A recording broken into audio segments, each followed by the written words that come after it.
আজ 5 বছর পরে আমার স্বামী দেশে ফিরেছেন। বাসার সবাই অনেক খুশি ছিল, কিন্তু আমি একদমই খুশি ছিলাম। কেন খুশি ছিলাম না সেটা একটু পরেই বলতেছি। হঠাৎ করে আমার স্বামী আমার দিকে তাকিয়ে বলে, কি ব্যাপার, তোমার কি মন খারাপ নাকি, না অন্য কিছু হয়েছে, আমাকে বলো। আমি তখন বললাম, আমার কোনো সমস্যা হয়নি, তুমি রেস্ট নাও, আমি একটু পরে আসতেছি।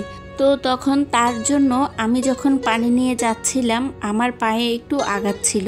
আমি তখন একটু খুঁড়িয়ে খুঁড়িয়ে হাঁটতেছিলাম, সেটা আমার হাজব্যান্ডের চোখে পড়ে। আমার স্বামী আমাকে সাথে সাথে ডেকে বলে, কি ব্যাপার, কি হয়েছে পায়ে? তো আমি তখন বললাম, তেমন কিছু হয়নি, একটু ব্যথা পেয়েছি। তখন আমার স্বামী বলল, আমি অনেক ক্লান্ত, একটু ঘুমিয়ে নিই, ঘুমানোর পর আমরা বিকেলে দুজন মিলে একসাথে ঘুরতে যাব। ঠিক 3-4 ঘন্টা পর উঠে বলে আমাকে, তুমি খুব সুন্দর করে একটা নীল শাড়ি পরো, আমার সাথে ঘুরতে বের হবা, সাথে সুন্দর সুন্দর গহনাও পরবা। আমি তখন একটু হেসেই উত্তর দিলাম, আমি এসব কোথায় পাবো, আমার তো হাতে গোনা 2-3টা শাড়ি আর 2-3টা জামা আছে, যে জামাগুলো আমি সবসময় বাসায় পরি। আমার স্বামী তখন চেঁচিয়ে বলল, মজা করো না আমার সাথে, যেটা বলছি সেটা করো। আমিও তাকে জবাব দিলাম, কেন মজা করতে যাব তোমার সাথে, যা সত্যি তাই তো বলছি, আমার এর থেকে আর বেশি কিছুই নাই। তখন সে বলে উঠে, আমি তো তোমাকে 5-6 মাস পর পর তোমার পছন্দের শাড়ি কেনার জন্য মায়ের কাছে টাকা পাঠাই, প্রতি মাসে তোমাকে 2000 টাকা করে দিয়ে এক্সট্রা পাবে। এছাড়াও ওই তো গত 2 মাস আগে তোমার জন্য 1 লক্ষ টাকা পাঠিয়েছিলাম তোমার স্বর্ণের গয়না বানানোর জন্য, এসব কোথায় গেল?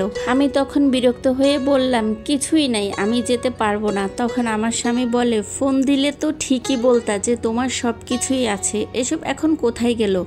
এত সময় স্বামীর সাথে একটু গরম গলায় কথা বলেও শেষমেশ আমি কান্নায় ভেঙে পড়লাম। তখন আমি আমার স্বামীকে বললাম, তোমার মা এসব আমাকে কিছুই দেয়নি, পাশের রুমে তোমার মা আছে, চাইলে তুমি তোমার মাকে জিজ্ঞেস করতে পারো আমার সামনে।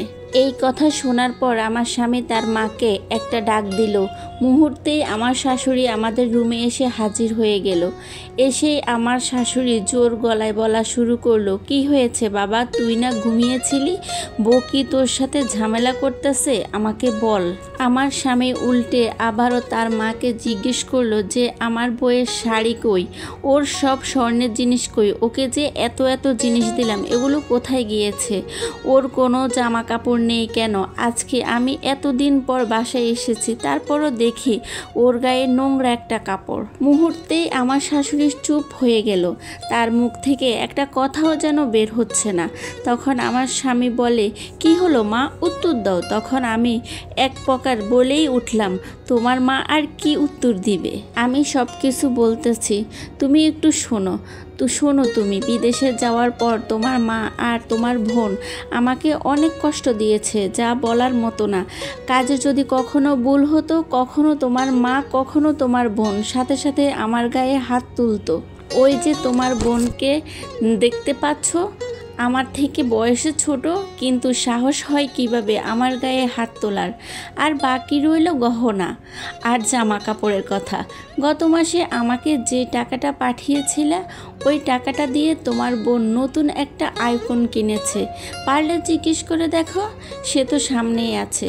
আর এই যে প্রতিটা ঈদ আসতো, ঈদের সময় বাসা বাড়িতে যেসব মহিলারা কাপড় নিয়ে আসতো, এই যে 200-400 টাকা দাম, ওইখান থেকে আমাকে কিনে দিত। এত এত টাকা পেয়ে বলতো, ইস আমার ভাইয়ের ইনকামের টাকা, আমার ছেলের ইনকাম করতেছে, তোকে করে বসে বসে খাওয়াবো আর এত কিছু দিব। পারলে তারা দুইজন এখন সামনে আছে, তাদের কাছ থেকে একটু শুনে নাও। আর তুমি জানতে চেয়েছিলে না আমার পায়ে কি হয়েছিল, আমি পা ব্যথা নিয়ে হাঁটতেছি কেন? তাহলে শোনো, গত পরশু রান্না করার সময় রান্নায় একটু ভুল হয়েছিল, খেতে একটু খারাপ হয়েছিল বিদায় তোমার মা গরম কড়াইটা আমার পায়ের উপর ফেলে দেয়।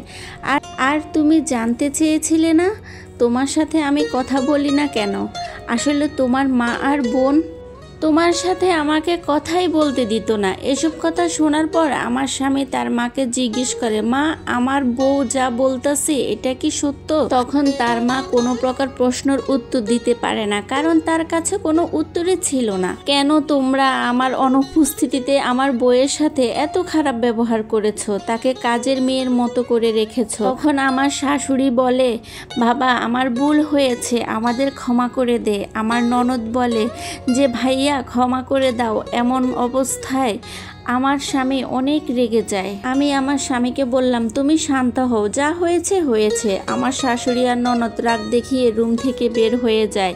তখন আমার স্বামী আমাকে বলে, আমার অনেক ভুল হয়েছে তোমাকে এভাবে রাখার, আমি তোমার কাছে অনেক ক্ষমা চাচ্ছি। তখন আমি আমার স্বামীকে বললাম, তোমার তো কোনো দোষ নাই, তুমি তো ক্ষমা চাচ্ছ, আমি স্ত্রী হিসেবে তোমার কাছে একটা জিনিসে চাইবো, তুমি কি রাখবা? আমার স্বামী বলে, কি বলো?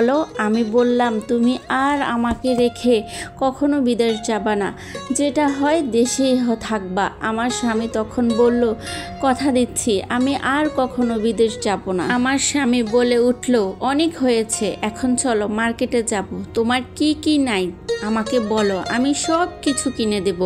আজকে অনেক ঘোরাফেরা করব আমরা দুজন। আসলে যাদের স্বামী বিদেশ থাকে, যারা প্রবাসীর বউ, তাদের তো কষ্টের কোনো শেষ থাকে না। তারপর যদি শ্বশুরবাড়ি এরকম হয় তাহলে তো কোনো কথাই নেই। যাই হোক, এটা একটা আফুর লাইফ থেকে নেওয়া। আশা করি আমার এই বলা কথাগুলো সকল প্রবাসী ভাইরা শুনবেন এবং কি তাদের বউদের প্রতি একটু খেয়াল রাখবেন। এটা কিন্তু কোনো গল্প কাহিনী না, এটা কোনো আপুর বাস্তব কথা। কিন্তু ভিডিওটি ভালো লাগলে অবশ্যই শেয়ার করবেন।